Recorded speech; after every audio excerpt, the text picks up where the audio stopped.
gentlemen, please welcome tonight's Master of Ceremonies, anchor and reporter from WPLG Local 10, Calvin Hughes.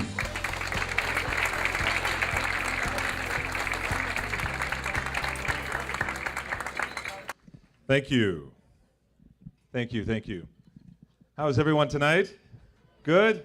Good, good. You look good, you look good. Well, welcome to the fourth annual Appreciation Dinner for Cosmos. This is a great organization that I'm truly honored to be a part of tonight. And I love the theme for tonight of unity, tolerance, and building bridges. If you saw the story that we did on Friday on Archbishop Thomas Winsky, that theme is going to be put to the test tonight of unity, tolerance, and we should add forgiveness to that. I guess some of you didn't see the story there, because you're not either saying anything or you don't want to let Thomas Winsky know that you saw the story. But we talked tonight, so we made nice tonight, and he knows that I didn't do the story, I only presented it. So, but I'd like to recognize some of my colleagues, though they are from a different TV station that likes to beat up on us at 10 and 11 o'clock at night. So once again, the theme is being put to the test. But Kevin Osebek and Liz Nagy from Channel 7, yes, absolutely. Very good reporters, as a matter of fact. Very good reporters. Do we have any other media folks from other TV stations? Channel 4? Yes, Channel 4? There you go. Absolutely. Tell me your name. Lee Zimmerman, yes, Lee Zimmerman from Channel 4. Thank you. Thank you. Anyone else from another TV station? There's only one other one. It's Channel 6. So, okay. All right. Oh, really? There's one more? Okay. Oh, sound guy. Okay. From Channel 6? Excellent. Sorry you couldn't get a table. See, that's what happens. See, you work for Channel 6. Just kidding. Just kidding. You're just kidding. They do a great job there, too. Doing very well in the ratings as well. Now for the invocation, I'd like to bring up Dr. Nasir Ahmad, Imam for the mosque in Liberty City, a very famous mosque, by the way, that once had Muhammad Ali pray there as well in Liberty City.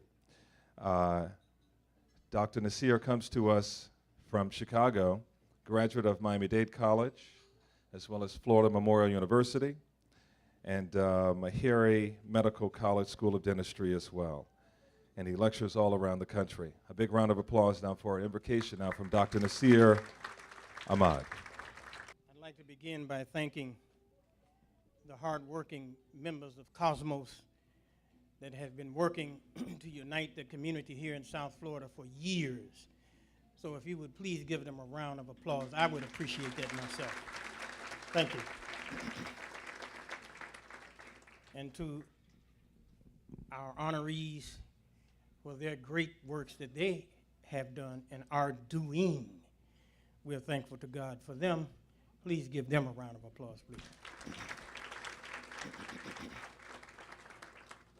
And now I would like to begin. أعوذ بالله من الشيطان الرجيم بسم الله الرحمن الرحيم. Translated, it means, I seek refuge with God against the rejected enemy of humanity. And this theme is centering around Prophet Abraham, the one who is uniting those in the tradition of the Abrahamic faith. And I'd like to read from something from the Quran. It says, لَقَدْ خَرَمْنَا بَنِي Adam, that God has made most honorable all of the children of Adam, every race, every tribe, every nation. And it further says, and Nabiyyu, all of the prophets, la nufarriqu bayna ahadun, that we make no differentiation between any of the prophets. This is our sacred book. And it says further that Almighty God had guided Abraham. You'll know he He came from the city, some say Ur, some say Chaldea, some say Mesopotamia, is now known as Iraq. That's his birthplace. And God guided him as a youngster. His father was the chief of the king, depends on your religious tradition. And he was worshiping many, many gods. And Abraham, as a youngster, maybe a teenager, maybe earlier than a teenager, he questioned his father, why are you worshiping something that can't even hear your prayers? So he took an axe and he broke up the idols. And the people, they came and they said, who did this to our idols? Who broke up our idols? So Prophet Abraham, he did like this. He said, ask the big one, the oldest one, the biggest of all of the idols. And he was pointing like this with 3 fingers pointing back at him, that he was the one that did it. Now, I want to say something here that will help, I think, the theme. He broke up those idols, and in his line, as he married Sarah, the wonderful lady Sarah, and from her descendant came Moses, the liberator. And in his line, he did the same thing Ibrahim did. He went on the mountain and got the 10 commandments, and when he came back down, they had made a false god, a golden calf. And he had to do the same thing his ancestor did. He had to remove the false idol, just like Abraham did. And second after him came Muhammad the prophet, who had the sacred house built by Abraham and his son in Mecca. And the house was built without idols. And Muhammad had to come 1,400 years before our time now. And he had to clean the idols out of the house. So we see in the Jewish tradition, cleaning of the idols. We see in the Islamic tradition, cleaning of the idols out of the house. Now, I would like to say this in terms of the unity of all of us. That woman, Sarah, the lady Sarah, the honorable lady Sarah, she was so magnanimous, she couldn't have a son. So she allowed Abraham to take on her handmaid. And as the story goes, she left and she went to Mecca.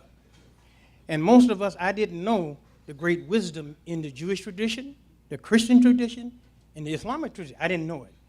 And what I mean is this. He married Hagar, the handmaid was an Egyptian. She's from Africa. She's an African, black African. Sarah was light-skinned. And Prophet Abraham was guided so that we would never be able to use racism to have its establishment in religion. So here was the first safeguard for humanity. No racism on either side. One thing that he did, uniting us as Jews and Christians and Muslims. The second thing that wonderful man did, Sarah represented the established society. Hagar represented the poor society. And again, he's the prophet of reconciliation, the reconciling of the racial problem in the world, and the reconciliation of the economic disparity in the world. And that's why he had those 2 wives. Most people have, I didn't know this great wisdom. I had no idea that this man wanted to make sure that the rich and the poor would have equal access to the benefits of Almighty God. I'm so thankful for you giving me this opportunity to share this. And the last thing I want to say, and I wanted to say some things from the Quran, but I think you'll understand from my heart what I'm saying now. You know, Moses is in heaven. We accept this. Jesus is in heaven. We accept this. You know, Muhammad the prophet was in Mecca, and he went to heaven, but he didn't go to heaven from Mecca. He went to Jerusalem. And when he went to Jerusalem, Muhammad the prophet, there is where he ascended from Jerusalem into heaven, letting us know that he recognizes all of the prophets that came before him. And he, Muhammad, could not ascend to the highest place in heaven without first recognizing all of the prophets that came before him. Now, I see my young man over there. I'm finished. No. I'm along with.